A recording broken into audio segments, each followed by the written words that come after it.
and I think for a lot of people, that's also where they're trying to cut corners a little bit by trying to automate stuff that's too much, because they don't necessarily put the time in to try and train salespeople, setters, coaches, which is also why they need people like growth operators. Yes, I agree 100%. And it's funny because I've launched a company that like 1 year ago that is doing AI appointment setting and also AI lead generation on Instagram. That's called Orse. And we've been struggling a bit, and like I'm very transparent on the results we get, because there are some API meta integration that caused us some problems, especially through WhatsApp, because before we were also doing appointment setting through WhatsApp. And it's true that still now the technology is good, but not good enough to replace an entire appointment setting team. So I use my software inside, but you also need some appointment setters to see if it's actually good. And sometimes you need to give some feedback and everything to the AI. But your friend is doing 6 million a month with this. Just not with AI DM setting, but they sell AI services and have their own AI software and loads of other stuff. Okay, so it's mostly services. And teaching people how to basically kind of become like how to basically get AI and implement it into other businesses. So start a business with AI, implementing AI into other people's businesses. Oh, okay. So he actually spoke at one of our last event in November. So I highly actually recommend listening to his podcast, because it's interesting. Because for him, for example, I think they have a sales team of like 100. Like it's massive. And their ticket price, I think, goes up to like 25 to 50K. So they have high price points, which is what all businesses have that make decent money, is they have to have a high price point. I think the big thing that I've seen also is that if you look at things like, I think it's Warrior Babe in fitness, any big fitness business that makes millions a month, they all struggle to get low ticket to work. Low ticket doesn't, like no business doing big money does it with low ticket. Yeah, I agree, 100%. And that's why the school model is interesting, because if you can find some creators that are already doing okay with a low ticket price on school recurring, as a growth operator, you can come and add to their revenue, as I said, 2 to 10x in like 1 month just by implementing a high ticket offer. So yeah, I 100% agree. Like the low ticket is not really working, especially with paid ads. And if you can find some creators that are already having this model and they are doing okay, they have huge potential for high ticket. How important do you think paid ads are now? That's a good question. I think it's still like it will work forever, but as I said earlier, the cost per lead, the price of advertisement is increasing on every platform, and it will not decrease over time. For me, it has worked really well. I could not have scaled to 400,000 cash collected without paid ads. But I would say that you need to test a lot of things to find what works before scaling. That's one mistake that a lot of people do when they start paid ads. They expect that by doing a few creatives, they will find a winner and everything will go smoothly. But usually you need to test a lot of things, a lot of hooks, a lot of angles to find one that works, and then go all in on that. And so I would say it's working. You just need to test a lot of things, have a good creative team inside to be able to produce every week a lot of things. But yeah, it's still working and it will work forever. On the make money online niche, it's harder and harder because of the competition and the saturated messages that is always similar. But if you can find a market that's a bit different and implement paid ads, like for example, my little brother, I've helped him start his coaching business, and he helps students go to their ideal business school, basically. So it's a mentoring program.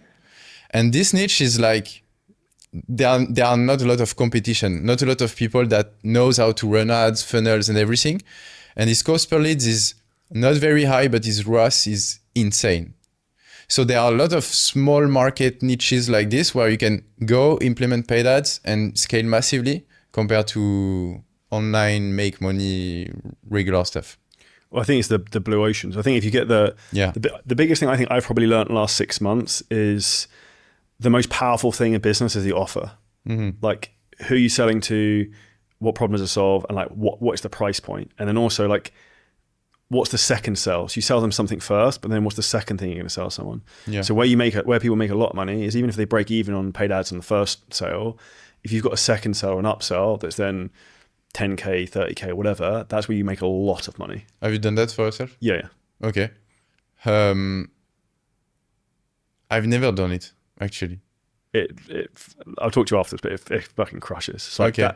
that for me is, so that's where also like the way I said to you earlier, I see businesses going, it's more done for you. So like we're going to start rolling out, like we'll run people's ads for them, like becoming more of a kind of agency as well as like consulting. And then for our own version of Growth Partners, I'm basically just going to select the best clients we have, who I want to work with, who then I'll personally push you to then go higher and higher and higher to bigger numbers.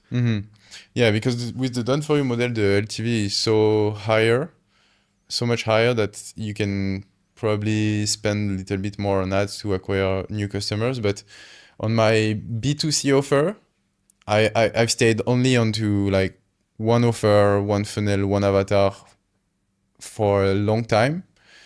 And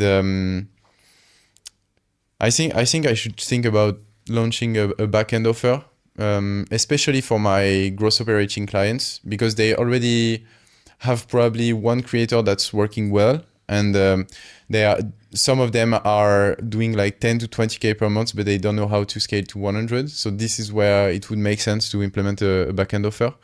But yeah, I think but it's always the same thing. There are so many things to optimize, so many things to do. But that's also where, like, for you to build a great business and for everyone, it does take some time. It's like even everything is like a work in progress. And even look at people who've done big things, it takes longer than you think. I remember, Frank Den Blanken. So like me and him were talking in the gym here the other week, and I think he said to me, it's like, it takes so much longer to get a great team than you realize. He was like, it takes at least 6 years. I was like, I kind of agree, because it's like, we've now, up until now, like we were spending 100K a month on ads, and I was running all the ads, which is fucking retarded. And we've now got a media buyer who's insane, who knows way more than I do. Obviously know what I'm doing because it's profitable. But for me, that's like, shit. I also save myself a load of time every week. And I've also got someone who knows more than I do, then like pushing back to me, be like, no, you can't scale this because of X, Y, Z, blah, blah, blah. Yeah. And I think that's what's important, is that as your business grows, it's like that expression is like chess, not checkers. It's about you getting the right place and the right piece in the right place on the board to then make the thing go faster. How did you find the media buyer? Through my network. Okay. Yeah, that's so also something I realized, is that the best hire are usually through your personal network and not online. You know, the hiring process where you post a story and get some application, usually they are not the most qualified. How is Frank doing? Pretty well from what I can imagine. I think he's in Dubai again in the next week or two. You and me we should all go out and do something. But he's still very much in his same niche in terms of the fitness thing, which I think is interesting. So like he's obviously done very well from that. He went into B2B a bit, and then came back just to like his B2C thing, because I think his brand is so dominant in that. And obviously I think he has an advantage where the Netherlands is a small country and he just sells in the Dutch market. If anyone listening to this has an audience and you just sell in one country, in one location, it's so much easier, in my opinion, to then be like super dominant. So like even now with what we do, we have, I don't know, 30% of our clients are in the UK, 20% are here, probably 30% in the US. We have clients in Australia, Singapore, like everywhere. So then it's difficult to then try and do things in person and all that type of stuff and build relationships. Yeah. Now, if you enjoyed this clip and you're a coach, creator, or a business owner and you want help in terms of how to scale your business using ads, AI, content, marketing, a lot of things we talk about on the show, then hit the link at the top line of our description in the YouTube video. You can book on a call with us and walk through the whole process, audit your business, and show you where there's huge, huge opportunities for you to scale.